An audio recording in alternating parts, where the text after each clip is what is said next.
We're going to go ahead and do some lesson 11 homework help. You should see the previous videos, lesson 9, lesson 10, just to make sure you have the help that you need. I'm going to be using my iPad. This is where the files are accessed for me. So if things look a little bit different, just know that I'm trying to get to the problems we've already covered. We might have even done lesson 11 in class if I'm looking at it. Sounds familiar. Hopefully in 5 minutes we can get to the help you need to get this question or this lesson done and get it turned in. Identify the x and y intercepts of the interval where they occur. So I'm just reading straight off question 1a. When you see a table, and in that table you see a 0 in the x column, the number next to it, the y value, that's the y-intercept. And let's just put it as an ordered pair, 0, -5. The flip of this question, which is also why this question is asked, is if there's a 0 in the y column, we could immediately point to that being the x-intercept, but there isn't. However, we go from positive, positive to negative, so somewhere in here is an x-intercept, and then negative to positive, so somewhere again in there could be an x-intercept, and then later on positive to negative somewhere in there. So somewhere between -2, I'm just going to clear this out, somewhere between -2 and 0 is an x-intercept, somewhere between -2 and 0, or somewhere between 0 and 3, or somewhere between 7 and 8. So these are not intercepts themselves, but they are pointing to some spots where there could be x-intercepts. When you talk about symmetry of an object, symmetry refers to if the function or the picture seems to like flip on itself. So some values, like I see a 4 and a 4 in the table, but next to the 4 I don't see a 9 and then a 9 again, or a 5 and then a 5 again. So because there's not really like a repetition of numbers or like a balance symmetrical around either side, it's actually okay to say none exist. Part C, average rate of change. Average rate of change is really easy to do from a table because you just look at the numbers -4 and 3. So from -4 to 3.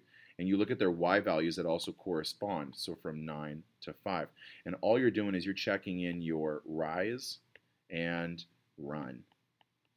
So let's talk about rise being the top of the function. Rise goes on to, that's not the right color to use. Stick with the colors we already specified. So we have rise, that's close enough, over run. So to go from -4 to 3, that's -4, -3, -2, -1, 0, 1, 2, 3. You're making a certain number of jumps and you're going in a positive direction. So -4, -3, -2, -1, 0, 1, 2, 3 is 1, 2, 3, 4, 5, 6, 7 jumps. In other words, you're going in a positive direction, 7 spaces. To continue the conversation with rise, it's the same idea, but you're going from 9 down. You're going from 9 to 5. So to go from 9 to 5, you got to go 9, 8, 7, 6, 5. You're going down 4 spaces. So the rate of change from -4 to 3 is this fraction, -4 over 7. It's okay to leave it as that. It's okay to maybe think about the negative going in front or on top. It could even go on the bottom, but let's just stick with the standard of put the negative on the side of the fraction or on the top of the fraction. And that's your rate of change. I'll leave you to do 0 to 6. Same idea though. Find the rise, find the run. Yes, there's a formula. Yes, I should show you the formula. I'm not going to do it right now. Hey, it seems like we've already identified this question, so you get to do that. Just keep in mind that zeros, you're looking for zeros, and sometimes they're between two numbers. So you got to kind of guesstimate where the intercept would be on the other side. To identify where the function is increasing, all of our x values are going up by 1 every time. So to talk about increasing, we can just consider like to go from -8 to -14, that's a downward change. Oh my god, did that just draw a shape? How did I do that? What? Bizarre. Okay, anyway, more explanation from me later. To go from -14 to -20, yeah, that's just a negative change. -20, that's a positive. So here's a place where we go in a positive direction. Or here we go in a positive direction. Or this is no direction and this is positive again. So there's a spot right there where there is no change from 2 to 3. But on these other places, so let's see, that was from -1 all the way up to 3. From negative, not that number, from -1 to 3, the function, not in that space, get it right. From -1 to 3, the function's increasing. There it is.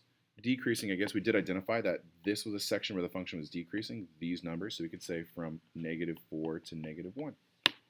There might be other places, but just identify some places where the function's increasing or decreasing. That's all you got to do. Identify any symmetry. I guess I kind of see -14, -14. I don't see any like repeating values, or when I see repeating values, they're not sandwiched between two similar numbers. So looking over here in the y values, like there's -14 there and there. That's not -14.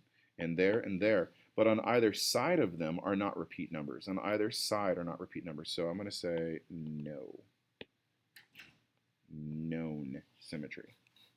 To calculate the average rate of change, you can do what I did in the previous problem. You can still follow that way. Or you can, well, I'll show you from -3 to -1. What's the change? What's the change? Rise over run. There is a formula that you can use, and it's to say you take the second y value, so -20, and you subtract it by the first y value, which would be -14. You divide it by the second x coordinate, -1, subtracted by the first x coordinate, -3. It looks like this, -20 minus -14 over -1 minus -3. And I use the parentheses around the negatives because sometimes you have a negative of a negative, and that matters. And so that turns those into positives. From -20 plus is the new way to write it. -20 plus 14, I get -6. And -1 plus 3, I get positive, what, 2? Why'd you do that? Cool feature. Didn't do what I wanted to do. So -6 over 2, that is the rise. And run. It could be simplified to say -3 is the average rate of change. That'd be a better answer. That'd be the acceptable computer answer. However, that's it directly calculated. -6 going down 6 and to the right 2 spaces. You got to do the same for those other ones. I want to get this done before I time out, so here it is. Using the table to write, we've already done increasing, decreasing. You just kind of compare. Is this a positive? Is this a positive? Is this a positive change? That's a 0 change. Is this a positive change? Is this a positive change? Oh, yes. There are symmetries around this line. So somewhere between -1 and 1.5. Let's say x equals 1.25. 1.25. The function seems to be evenly split on either side. Doom, doom, doom. There's the 50, 66, 74, 74, 66, 50. It's like it goes in reverse. And when that happens, that's a line of symmetry. The line here, 1.25, that's the line of symmetry.